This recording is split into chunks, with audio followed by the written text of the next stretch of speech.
Good morning and wishes of a speedy recovery to Tiger Woods, who's been badly hurt in a car crash. It's Wednesday. This is the breakdown. Well, it's official. The Nasdaq was down yesterday for the seventh session in a row as tech stocks lose out to less pandemically friendly firms. Zoom, for example, lost 8% after a 348% year-long rise. Although the Nasdaq did bounce off support just below 1,300,000 yesterday, it ended on a bearish harami, and at least on today's opening, things don't look good, especially as futures have all other benchmarks down too this morning. Some tailwind was provided by Fed head Jerome Powell, who eased congressional fears of winding up stimulus plans when he testified yesterday. The Red Book Index improved slightly, 0.8% month-on-month, while house prices increased by 1.1%. Later today at noon, we'll be seeing mortgage data and new home sales at 3 as Powell continues addressing Congress. European indices also fell on tech sell-offs, the DAX losing nearly 0.2%, while the FTSE added a fifth. Consumer inflation finally entered positive territory in the EU, 0.9% in January, while German data this morning shows a slight 3% quarterly improvement in Q4 domestic product.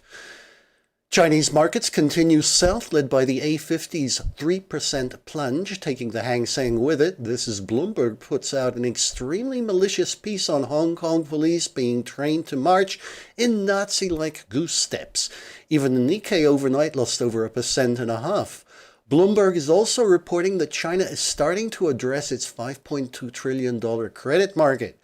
Witness a court ruling in December forcing ratings agencies, underwriters, accounting, and law firms to help pay for investment losses.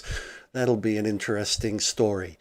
The yen took a 0.17% loss after Japan's core CPI remained at -0.33%, but the Kiwi soared by 0.4% as that nation's central bank decided to keep interest rates steady at 0.25%.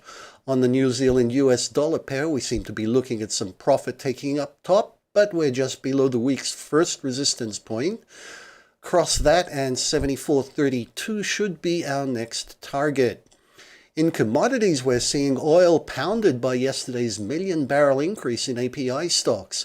Gold continues sideways, and Bitcoin has recovered from its hiccup as a congressional subcommittee renews looks into terra-funding cryptos. This after several of the organizers behind the January 6th march on Capitol Hill are alleged to be active in preparatory Bitcoin transfers. In corporate news, another Bloomberg story this morning is of a Russian online retailer, Wildberries, which apparently owns 14% of Russia's e-commerce market. That's more than Alibaba, Yandex, and even Amazon, which doesn't actually sell in Russia.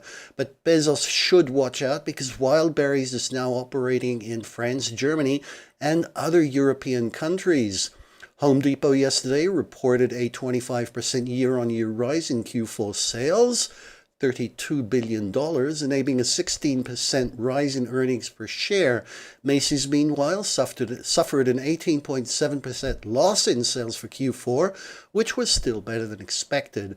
This morning, Lloyd's of London reported a much better than expected pre-tax profit of £792 million after HSB yesterday exceeded expectations with £8.38 billion revenues, while Intuit missed the mark with 1.58.